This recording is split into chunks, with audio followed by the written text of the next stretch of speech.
Hi everyone, Stepan here. In this video I'm going to show you 8 essential must-know Rook Endgames which every chess player has to know well in order to be able to navigate more complex Rook Endgames that appear during games. Now, Rook Endgames appear in more than 8% of all chess games, so it's very likely that in a 9-round classical tournament you'll have at least one Rook Endgame. These 8 are absolutely essential. You have to understand them or you could lose points unnecessarily. We're going to start with the simplest one. Each one I'm going to explain the rules, I'm going to explain the principles and patterns, and some of them I'm going to play out so that you see how they work in practice. Okay, let's start with the Lucena. Now I hope that we don't have to spend too much time here. This is the simplest winning idea when you have a pawn on the 7th rank. If you don't know it, you could draw this endgame, but we're going to use a technique called building the bridge to win very simply. White to play, white plays Rook F1 check, forcing the king to move away from the F file. If the king should go to E6, for example, then the win is very simple. We can just go to E8 and queen the pawn next move. So king E6 doesn't work. The most resilient is moving the king somewhere to the G file, so let's say king G6. And now if you try to move your king out, if you just try to queen the pawn, it doesn't really work because you do this and black's going to start checking you, and you aren't going to be able to queen the pawn. If you go back, then black just goes back. You cannot move to the F file. So we do something called building the bridge. We move the rook up to the 4th rank, preparing to block the checks with the rook and simply queen our pawn. After rook f4, there's nothing black can do to prevent the checks. Our king is going to move out to either side, so something like rook c2 or rook e2 doesn't really do anything. Let's say rook c2, and now we just move out to the other side. King e7, rook e2 check, king d6, rook d2 check, king e6, rook e2, and finally king d5, and there are no more checks. You can check once more, but then that's it. This is the Lucena. This is what we call building the bridge. Okay, this is the simplest endgame, so remember it. You chase the king away, you put your rook on the 4th rank, and then you use that rook to cover the checks, and you queen the pawn. Now endgame number 2. This is once again the Lucena position. As you can see it here, if it's white to play, white simply goes rook g1 check, and we do the same thing we just did. But if it's black to play, black can use something called the principle of the long side, or the rule of the long side. And this rule works if the rook is able to occupy the long side. By long side, I mean at least 3 squares between the checking file and the pawn. If that's the case, you can draw this position. If we reversed the king and the rook, let's say the black king was on c7 and the rook was on h2, this would be losing for black. So why does this work? So we go rook a8 check, the king only has one move, king d7. Rook a7 check, and now it doesn't matter where the king goes. If it goes to the back rank, we keep checking. If it goes to d6, we keep checking. If it moves away from the pawn, we take the pawn. It's a draw. So after king d6, we just check, and king c7, we check. If the king doesn't go back, again we take the pawn. If the king goes back, we keep checking. So this is the principle of the long side, a very important rule. Why? I mean, when you see this and when I explain it, it's simple. But during your games, when the pawn has not reached the 7th rank yet, what you have to make sure is that you put your king and rook in the correct places. It's not always going to be possible, and some rook and pawn versus rook endgames are losing because of that. But if you can, you want to make sure that your rook is on the long side. Okay, now same position, rook and pawn 2 files apart. I'll just show you why it doesn't work. Let's try to do the same thing. So rook a8 check, king c7, rook a7 check, king c6, rook a6 check, and now king b7. That's it. You don't have a check. If we had another file to the left, and our rook was there, this would work. Now this is simply losing. If rook d6, then we approach with the king, and that's it. We're gonna queen next move. Okay, so long side works if the checking file and the pawn are 3 squares apart or 3 files apart. Let's move on to the next position. Okay, the Philidor position is the most thematic defensive technique. This one is from black's perspective, so the white pawn goes down the board, and I'm going to show you the essential defensive technique that I'm very sad to say I saw a 2000 rated player mess up during the Parachin Open 2020, I believe, or 2021 or 2019, I'm not sure, on the board next to mine. I was playing my game and he had something very similar to this as the defender with an easy draw, and he lost the game. Okay, when I finish showing you the rules, I'm going to play this out so that you see how it works. Okay, so what's the idea behind the Philidor?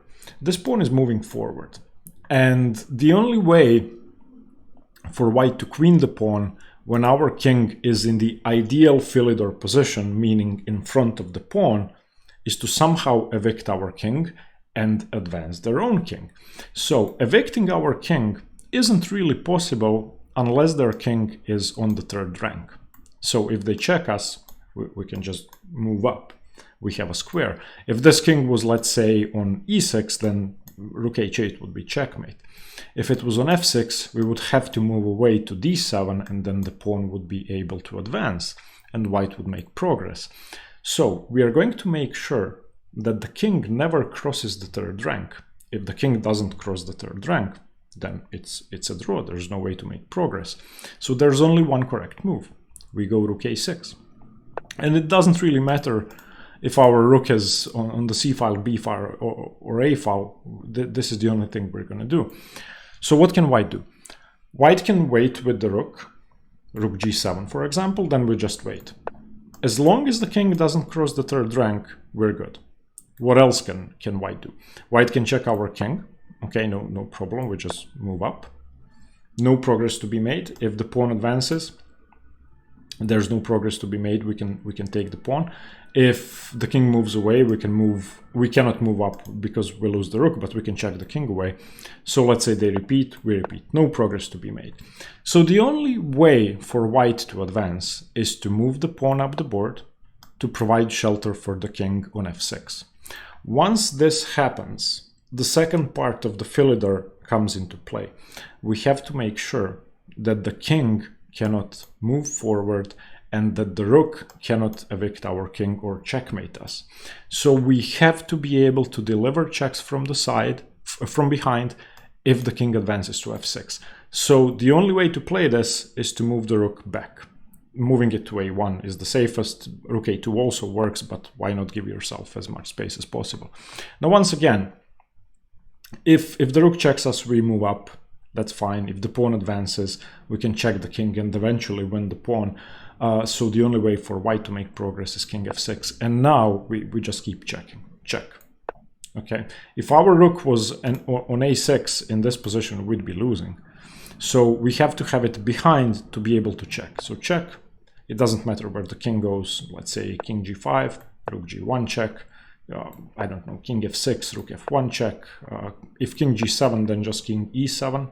This is no way to make progress. If king here, then we just check and we repeat on the other side. So the Philidor, wait until the pawn advances to provide shelter for the king. Once it does, go behind and keep checking, and it's a draw. Now let's play this endgame out and see how it works in practice. I'm going to be defending it.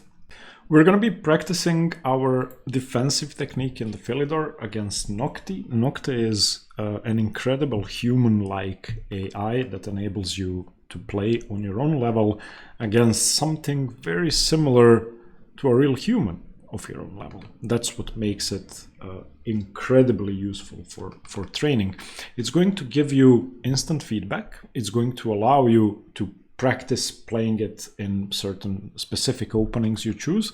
And once again, you're going to be playing the openings you want to practice against something very similar to a human of your own strength. It's going to give you instant color feedback, although in the basic version, you only have this for the first 10 games you play against Nocti, as well as the flashcards, which are going to give you practice positions.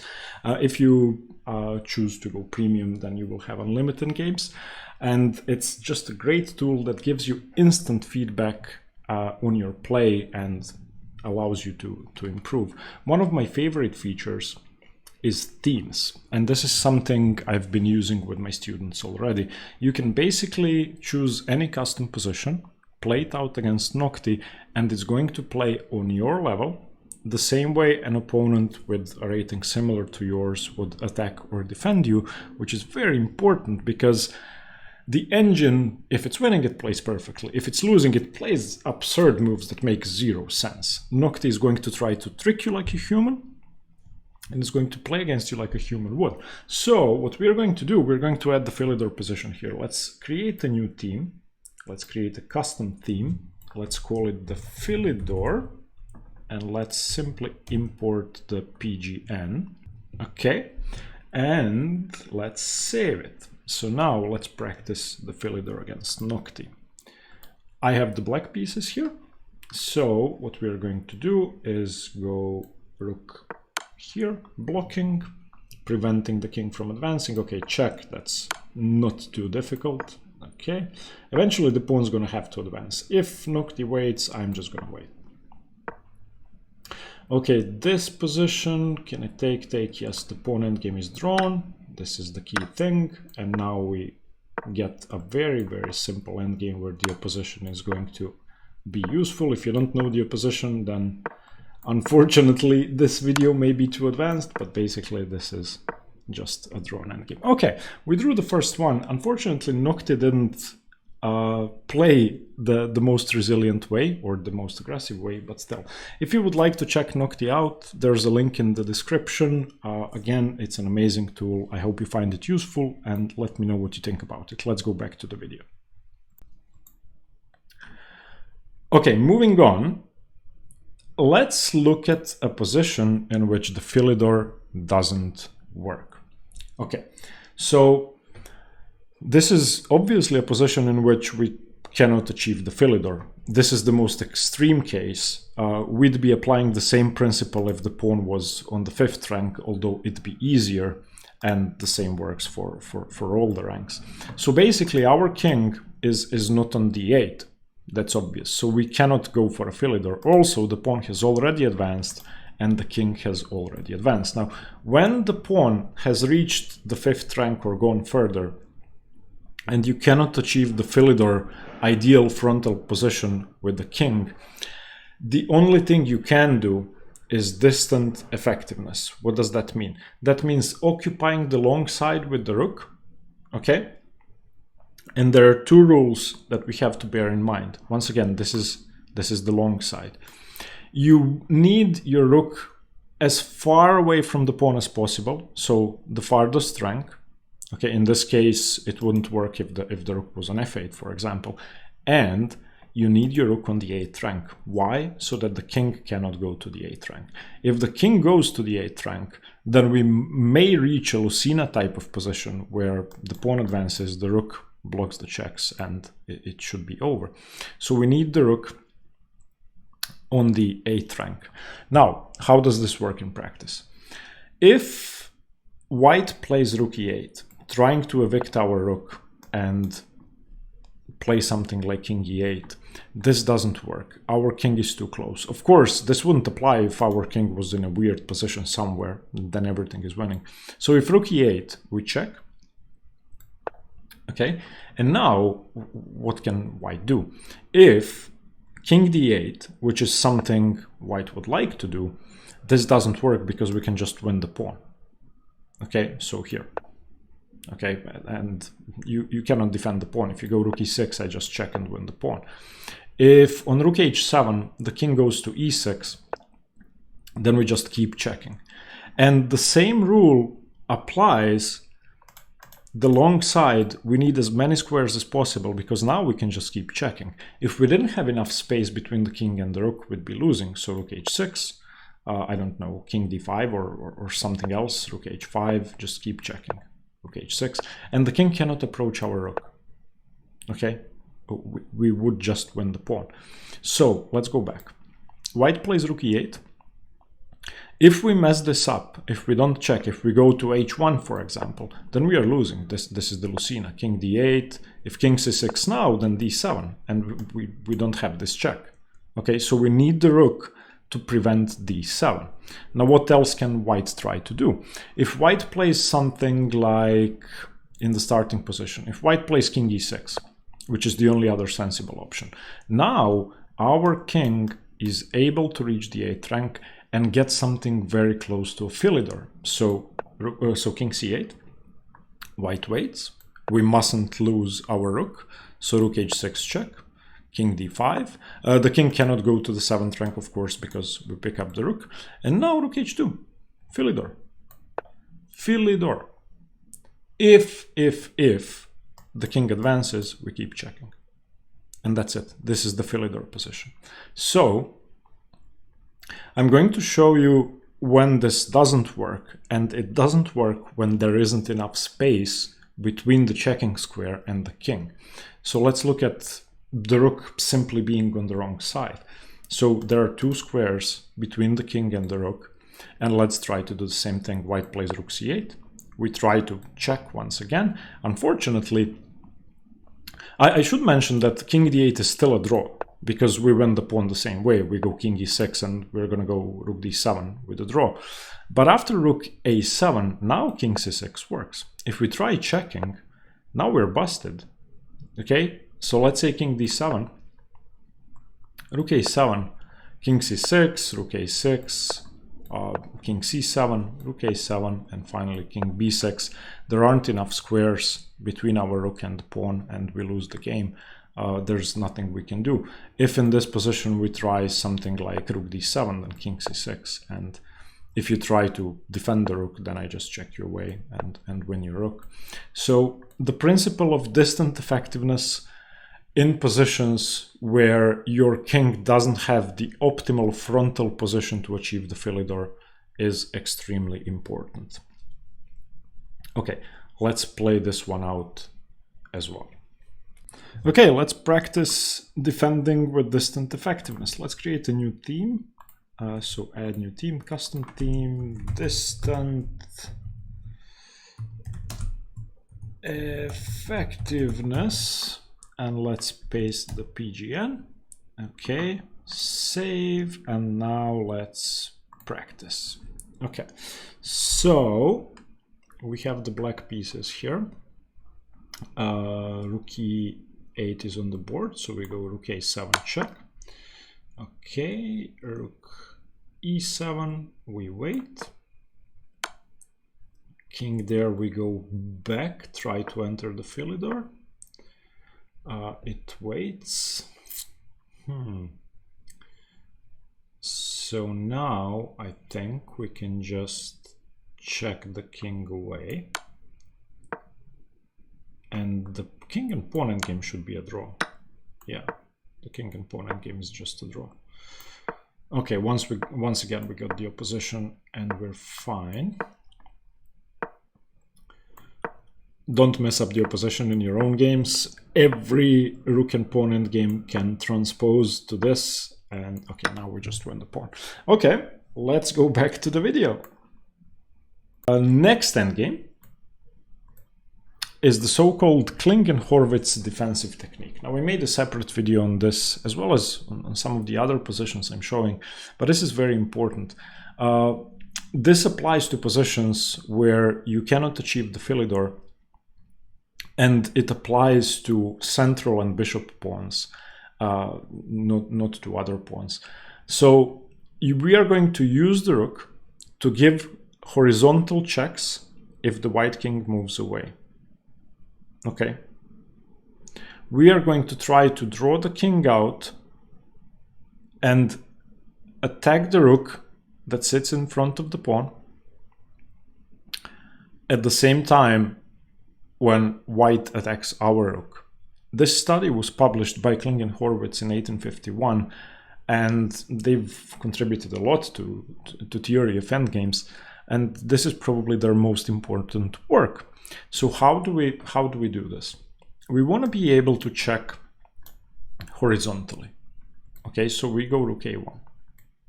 Obviously, we cannot achieve the Philidor. White has several moves here. Ideally, white would like to move the pawn to d7, and then white would be winning with a position like the Lucena. So we're going to have a look at several options. So white's main moves are to play king c7 or king c6 and advance the pawn. Okay. One thing I should point out first is that the trickiest move to face is rook c8. The idea behind rook c8 is to block the checks along the 7th or the 6th rank and prevent us from achieving the Kling and Horwitz defensive technique. In case white does that, we return the rook to d1, and this is probably the hardest idea to figure out during the board if you don't know this defensive technique. What's the point of just going back? Well, the point is we're preventing the king from undefending the pawn. Okay, the defender has moved away, so now if the king goes to c7, we can just take the pawn. You might ask, well, what happens if the king goes to c6, still defending the pawn? Now the defense is pretty simple. We go king e7, and on d6 we take. Okay, on rook c7 we now go king d8, and once again we have something not close to a Philidor, because we have the king in the lateral position, which is ideal, but the king can go to d6. Still, this is a draw as long as you stay on these 3 squares. If rook d7, we just stay on one of these squares, rook c7 here. If the king tries to go to d6, then we can simply take and go here. And if on king e7 the rook tries to wait, let's say the rook goes here and tries to put pressure on us, then simply rook c1. We are evicting the king, we are going to win the pawn. If king b7, we can just repeat if we wish to do so, or we can try this, and since our king is so close to the rook, we can just repeat. Okay, so that's what happens if the rook moves away. We just bring our rook back, put pressure on the pawn, cut the king off. If the king goes to c7, then it's even simpler. We just take the pawn and it's a draw. So what happens if the king tries to venture out? If king c6, we keep checking. King b7, okay, and now the sort of main point of the Kling and Horwitz defensive technique, when the rook is in front of the pawn, we now go king e7. And that's it. We just trade rooks. There's nothing white can do. If the rook moves away, we move our rook away. If the king defends the rook, well, we just repeat. And it's fine. Now, same position, but with white to play. If it's white to play here, I'll just illustrate why it's important to be able to have these checks on the 7th and the 6th rank. If it's white to play in the same position and our rook is not well placed, then the king just goes out and we lose. Okay, so I don't know, rook c1, king d7, the pawn advances eventually and we lose. d6, now there's nothing we can do. Now we are going to have a Lucena position where after rook c8, rook a7 check, there's rook c7, and we must resign. Okay, on knight files this doesn't apply. We cannot draw this position because we don't have a way to move to the other side. So if it's a knight file, this position is completely losing. There's nothing you can do. It doesn't matter whose turn it is. On rook files, this position is a draw because it's a rook file and there's no way for white to make progress. It doesn't matter what we do. It doesn't matter what white does. We can just draw very simply. I don't know, just wait. And eventually the pawn advances. We wait. White can try waiting. We wait again. White can check us away, but it doesn't matter. There's no way to make progress anymore. The king is stuck in the corner. So the Kling and Horwitz is applicable on bishop and central files. On knight files, it's always losing, the technique doesn't work. And on rook files, it's unnecessary because the drawing principles are too easy. Okay, next endgame. We are going to learn what happens when the king is cut off by one file. Many people assume that this is simply losing. So this isn't losing, and there's a very simple reason. Our rook is well placed and our king is well placed. We need our king on the 4th rank for the defender or on the 3rd rank. Why? Because we are going to prevent white from making progress unless they are able to defend the rook, the pawn with the rook. If white wishes to move forward, white has to approach with the king. Okay, if the pawn moves forward, then okay, it's black to play. Let's say we go rook d8. Okay, we just prevent this, and the pawn cannot move forward. Now white has to make progress with the king. Checking our king closer to the pawn would just be a simple draw. So king c4, and here's what we do: we check. If the king moves forward, we repeat. If the king moves back, we repeat. If the king goes to a file where a check wouldn't make any sense, we are going to attack the pawn. Now, another check would be simply losing. If we played rook b8 check, then king c6, the king has come in and we are running out of checks. We are going to lose the game. For example, if rook c8 check, we can now go king d7. You can see that there are no more checks and the pawn just marches on. So what we do when the king is drawn out, we attack the pawn. Now, if king c5 or king c4, we can just repeat. So the only way for white to defend is rook e4. Rook e4 defends the pawn, frees up the king, and prepares to enter the position and push the pawn. Okay, so why was it important to have our king on these two ranks, the 3rd or 4th rank? Well, firstly, if the king was on the 4th rank, this defense wouldn't even be possible. The 3rd rank is the only sort of illustrative example where you can see the technique. We now attack the rook. This is the whole point of the technique. We force the rook to either move away along the same rank, allowing our king to get in front of the pawn, and then our king isn't cut off anymore, or we win the pawn. Okay, so if for example, rook h4, we just approach. If the rook moves away somewhere else, then we take the pawn. So probably the most logical is rook e5, which does not allow our king in and does not lose the pawn. But after this, we just wait. And how do you defend your pawn? If you move the rook back, we go back. If king c5 or king c4, then we just keep checking. King b4, go back. And one important point is if king c4 and check, then rook c5, we don't take. If we take, we lose, because the king and pawn endgame is losing. We just go here. And if the pawn continues marching forward, our king can enter the position and we can get something that's much easier to draw. We are going to be applying one of the techniques we've seen previously. Now let's have a look at the same position with a poorly placed king. So our rook, it's important to have the rook on the back rank because we need to be able to deliver these checks without allowing the king to attack our rook prematurely. But if our king is unable to play king f5 when the rook reaches e4, again, I'm using the same example just with a poorly placed king, then we lose. Let's try to do the same thing.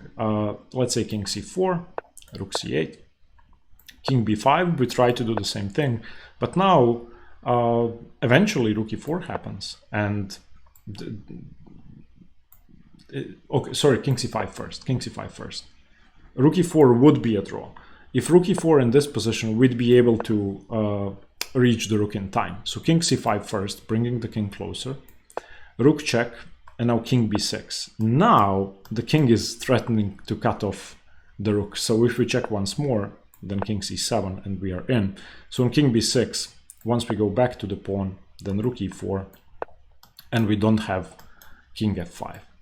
We have nothing in this position. If we try to block the pawn from advancing, then king c6. And this point is very important. We don't play rook e4 as the attacker with the king on b5. We want to do it with the king on b6, so that we have king c7 putting pressure on the rook. So we defend with the king. They check us again. We go to b6, and now we are ready. Now if the rook goes to d8, we are ready to play king c7 in a single move and win. So that's what happens if the king is cut off by one file. If the king is cut off by two files, I've seen people mess this position up. It's winning, but you need to know a bit. Okay, there's a method to win this, and it's going into a Lucena position eventually. We are going to have to allow this king to move closer, but we are going to be able to reach a Lucena type of position by force. This is always winning on bishop and central files. On rook files, it's much harder, sometimes it's impossible, and so is the case on the knight file too. So king c4, and black is going to try to do the same thing. Rook c8, king b5, rook d8, same thing, but the king is too far away. The king is cut off. So now we go king c5, they go rook c8, we go king b6. Again, same key idea. We want to go to c7, preventing the rook from coming in. And when the rook goes to d8, we obviously don't have rook f4 because the king is close enough. So the same principle wouldn't really be applicable. King g5 with a draw, rook e4 with a draw, king f5. We have just reached the same position where the king is cut off by one file. But since the king is cut off by two files, we can afford to go rook d1. And even though we allow the king to approach, it's just too far away. They go king f7, we now attack the rook. And obviously if the king was on e7, this wouldn't work. If the rook moves away, the pawn marches forward. So let's say the rook blocks the pawn. King c6, rook d8, d5, the pawn's moving forward. We're going to reach a Lucena position because our pieces are perfectly placed and we are winning. For example, king e8, rook e1 check, king f7, d6. I don't know what to suggest. King b7 works, king d7 works. We're just going to queen. Okay, now we're going to have a look at a more complex endgame. This is something I've seen in practice. I've had in my tournament games at least 10 times. Okay, so this is extremely important. We are looking at a position where one side has an outside passed pawn. Now, it doesn't matter if the pawn is on the b file or on the c file. It doesn't matter how the pawns on the king side are placed as long as one side doesn't have a passed pawn. So I'm just using the simplest example where the situation on one side is equal and on the other side, one side has an outside passed pawn. We're going to have a look at three different positions for the rooks. The first one is the ideal case. The ideal case is rook behind the pawn. This is the rule introduced by Zygmunt Taras way back. If the rook is behind the passed pawn, that's the ideal placement. Why? Because as your pawn advances, your rook gains space and influences more squares, and the opponent's rook's influence is being reduced with every pawn move until you reach this key position. The second type of position is rook in front of the pawn. As the pawn advances, your rook loses scope, the defender's rook gains scope and becomes much better. This is a draw. I'm going to show you how. And the third case is the so-called, I call this lateral defense, but basically having the rook on the same rank as your pawn. This is in between the two. It's not winning immediately like it would be if you had the rook behind the pawn it's not an immediate draw like it would be if you had the rook in front of the pawn. This could go either way. It depends on the king position, it depends on how far the pawn is advanced, it depends on the other pawns and what trades white may be able to initiate to exchange this pawn for something on the king side. Now, first of all, let's have a look at the simplest position, the rook behind the pawn. How do we win? Well, we simply have to bring our king here, evict the black rook, and win the game. The rook can never move. So this is extremely simple. King f3. It doesn't matter what black does. Just doesn't matter. Let's try, I don't know, king f6. King e4. Let's try this. King e6, king d4. Let's be as resilient as possible as black. Here, I don't know, king c6. Let's go f3 and try and create a passed pawn. King b7, king d5, and you can see that black can never trade. If a trade happens, if the king reaches the corner too quickly, then we just win all the other pawns. And if the king doesn't go to the corner, it's going to have to move pawns. Black is going to have to move pawns or allow our king in. So if king d6, we just move up. And we're going to reach the corner. Once again, if king here, we gain space. Okay, king a7. Now it's absolutely hopeless. The king can no longer defend. So here, rook c1 and game over. And for example, if black starts moving pawns, then we can just win them. I don't know what else to suggest. So this is very, very simple. Very, very winning. And if you have an outside passed pawn, you want your rook behind the pawn, and you're going to win the game. When the rook's in front of the pawn, we are going to be applying the principle of safe squares. This is a draw for one simple reason. Black has two safe squares, h7 and g7, and it's always a draw.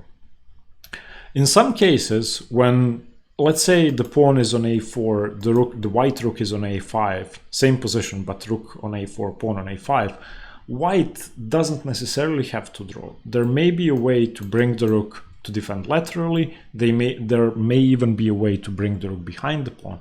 But this critical position, when the pawn has already advanced to the 7th rank, is always a draw if black knows what they're doing. Keep to the safe squares and you're going to be drawing. Why? If black can just wait, there's nothing white can do. If you try to approach, then we just wait.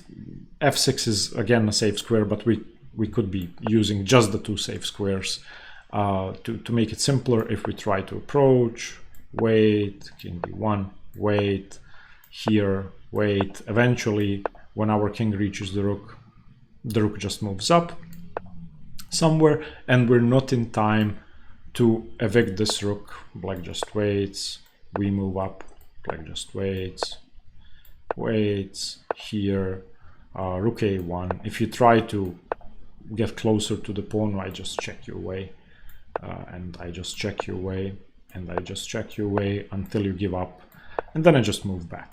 Okay, so the white king cannot help. Now let's look at how black could lose. Black could lose in two ways. So white tries to approach, and black messes up, and you're not on the safe squares anymore. Why are these safe squares? Because there are no checks that win the pawn. So check here, king f6, and a8 equals queen. Why wouldn't this work when the king was on g7? Well, if you check me now, I can now go king g8, and that's it. Okay, one other way to lose is if black gets overexcited, tries to keep the king on the 7th rank to prevent the checks from the back rank, but goes away from the safe squares. If I try to approach and you wander out to f7, then I don't have to check you here. I can check you on h7. And I had a tournament game board next to mine where this was the win that ended the game. You have to take the pawn or I queen, and when you take the pawn, I win your rook. So this is what happens when the rook's in front of the pawn. The defender needs to remember the principle of safe squares. Just stay on these two squares. If you have an f pawn, don't move it. If you don't have it, just stay on h7, g7, and the win is simple. So h7 and g7 do two things: prevent checks on the back rank and prevent the rook from coming to excuse me, to h7 and winning the rook. Let me have a drink, sorry. Okay. The final endgame we're going to be looking at is a well-known draw when one side has an extra pawn on the same side. Everybody assumes that this is a draw. And if you turn on the engine, it's going to say 0, 0, 0, 0, 0, 0, 0. It doesn't matter where you have the extra pawn, as long as it's not a passed pawn. If this pawn was on d4, it would be a completely different story. The pawn isn't passed, so this should be a draw. I'm going to show you some key ideas.